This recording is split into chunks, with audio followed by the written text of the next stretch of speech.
पश्चिम बंगाल में तृणमूल कांग्रेस के 28 सांसदों में से 20 बागी सांसदों का गुट त्रिपुरा की नेशनलिस्ट सिटीजन्स पार्टी एनसीपीआई में विलय का ऐलान कर चुका है। बागी गुट की नेता काकोली घोष दस्तीदार ने रविवार शाम लोकसभा स्पीकर ओम बिड़ला को पत्र सौंपने के बाद इसका ऐलान किया। उन्होंने कहा कि हम पीएम मोदी के नेतृत्व में एनडीए के साथ काम करेंगे।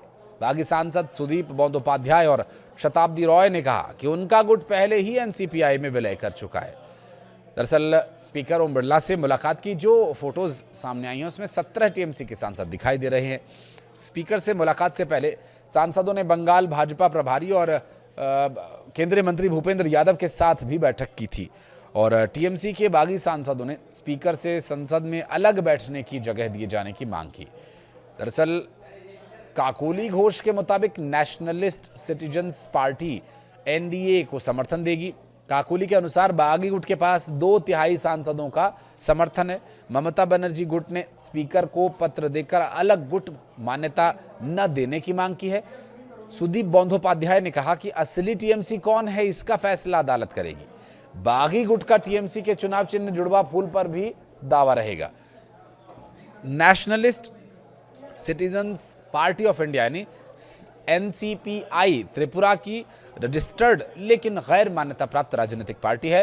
पार्टी 2023 के त्रिपुरा विधानसभा चुनाव में 4 सीटें जिसमें चावमानू, अंबासा, करमछड़ा और कैलाश शहर पर चुनाव लड़ी थी। उसका प्रदर्शन काफी कमजोर रहा था। पार्टी का नारा था अपने अधिकार बचाने के लिए दल बदलुओं को नकारें, राजनीतिक हस्तियों नहीं बल्कि सामाजिक कार्यकर्ताओं का समर्थन करें। चावमानू सीट से एनसीपीआई के उम्मीदवार बरजेदा त्रिपुरा थे जिन्हें 536 वोट्स मिले थे और वे 5वें स्थान पर रहे थे। दिलचस्प बात यह है कि टीएमसी के बागी सांसदों के पार्टी में शामिल होने की खबर सुनकर बरजेदा हैरान रह गए। उन्होंने कहा कि 2023 में चुनाव लड़ा था लेकिन अब पार्टी अचानक राष्ट्रीय चर्चा में कैसे आ गई, इसकी जानकारी उन्हें नहीं थी। दरअसल बरजेदा दिहाड़ी मजदूर हैं और उन्होंने बताया कि कृष्णा देव वर्मा नाम के व्यक्ति के कहने पर उन्होंने चुनाव लड़ा था। हलफनामे के मुताबिक 2023 में उनकी उम्र 62 साल थी और उन्होंने 8वीं तक की पढ़ाई की थी और उनकी जो कुल संपत्ति करीब 4 लाख रुपए के आसपास वहां पर उसमें डिस्क्लोज की गई थी। दल बदल विरोधी कानून से बचने के लिए कदम उठाया गया। बागी गुट के सांसद सुदीप बंदोपाध्याय ने कहा कि हम नेशनलिस्ट सिटीजन्स पार्टी में विलय कर चुके हैं। नियम के तहत जब पार्टी के 2/3 सदस्यों के साथ अलग हो जाते हैं तो वे पहले ही दिन उस पार्टी का नाम नहीं मांग सकते। जुलाई में हम तृणमूल का नाम हमें दिए जाने की मांग करेंगे क्योंकि हमारे पास तृणमूल का 2/3 बहुमत है और फिर कोर्ट तय करेगा कि बागी सांसदों ने स्पीकर से लोकसभा में जो मुलाकात की है और बागी सांसदों ने जो भी विषय रखे हैं उस पर आगे क्या स्थिति होगी।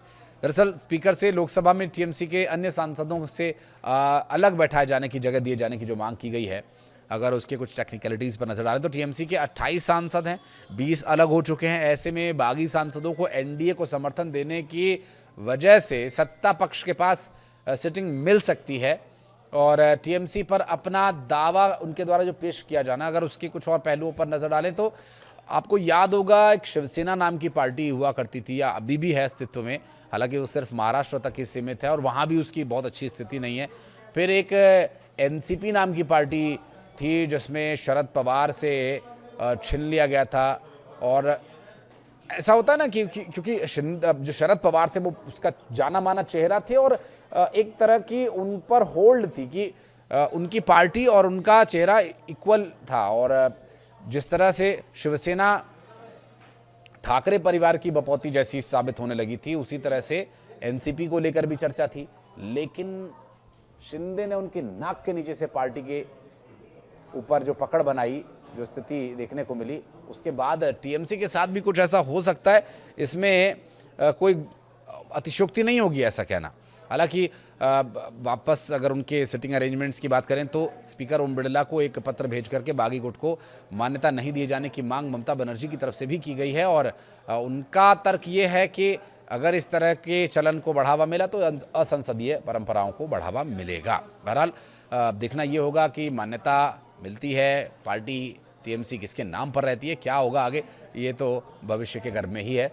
बहुत शुक्रिया वीडियो को यहाँ तक देखने के लिए। कुछ कहना चाहें तो कमेंट सेक्शन में जरूर बताइएगा।